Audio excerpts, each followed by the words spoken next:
முதல் வாசகம். நான் சிற்றேட்டை எடுத்து தின்றேன். திருத்தூதர் யோவான் எழுதிய திருவழிபாட்டிலிருந்து வாசகம். அதிகாரம் 10, இறைவசனங்கள் 8 முதல் 11 முடிய. சகோதரர் சகோதரிகளே, விண்ணகத்திலிருந்து நான் கேட்ட குரல் என்னிடம் மீண்டும் பேசி, கடலின் மீதும் நிலத்தின் மீதும் நிற்கின்ற வானதூதரின் கையில் உள்ள பிரிக்கப்பட்ட சுருளேட்டை நீ போய் வாங்கிக்கொள் என்றது. நானும் அந்த வானதூதரிடம் சென்று அந்த சிற்றேட்டை என்னிடம் தரும்படி கேட்டேன். அவரோ, இதை எடுத்து தின்றுவிடு, இது உன் வயிற்றில் கசக்கும், ஆனால் வாயில் தேனைப் போல் இனிக்கும் என்று என்னிடம் சொன்னார்.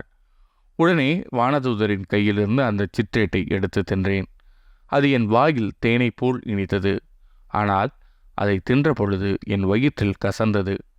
பல்வேறு மக்களினத்தார், நாட்டினர், மொழியினர், மன்னர் பற்றி நீ மீண்டும் இறைவாக்கு உரைக்க வேண்டும் என்று எனக்கு சொல்லப்பட்டது.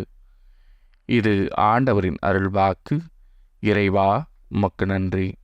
பதிலுரை பாடல். உன் சொற்கள் என் நாவுக்கு எத்துணை இனிமையானவை. பெருஞ்செல்வத்தில் மகிழ்ச்சி அடைவது போல் நான் உம் ஒழுங்குமுறைகளின்படி நடப்பதில் மகிழ்ச்சியுறுகின்றேன். ஏனெனில் உம் ஒழுங்குமுறைகள் எனக்கு இன்பம் தருகின்றன, அவை எனக்கு அறிவுரை தருகின்றன. உம் சொற்கள் என் நாவுக்கு எத்துணை இனிமையானவை.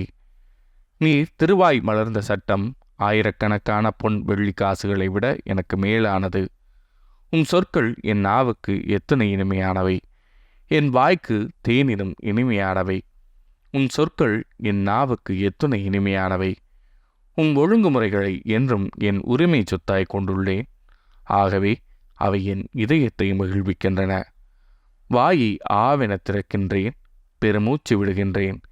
ஏனெனில் உம் கட்டளைகளுக்காக ஏங்குகின்றேன். உம் சொற்கள் என் நாவுக்கு எத்துணை இனிமையானவை. நற்செய்தி வாசகம். நீங்கள் என் இல்லத்தை கள்வர் குகையாக்கினீர்கள். லூக்கா எழுதிய தூய நற்செய்தியிலிருந்து வாசகம். அதிகாரம் 19, இறைவசனங்கள் 45 முதல் 48 முடிய. அக்காலத்தில் இயேசு கோவிலுக்குள் சென்று அங்கு விற்பனை செய்து கொண்டிருந்தோரை வெளியே துரத்தத் தொடங்கினார். அவர்களிடம், என் இல்லம் இறைவேண்டலின் வீடு என்று மறைநூலில் எழுதியுள்ளதே, ஆனால் நீங்கள் இதை கள்வர் குகையாக்கினீர்கள் என்று கூறினார். இயேசு ஒவ்வொரு நாளும் கோவிலில் கற்பித்து வந்தார்.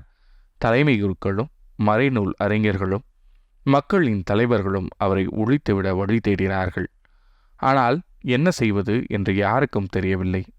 ஏனென்றால் மக்கள் அனைவரும் அவர் போதனையை கேட்டு அவரையே பற்றி கொண்டிருந்தனர். இது ஆண்டவரின் அருள்வாக்கு. கிறிஸ்துவே உமக்கு புகழ்.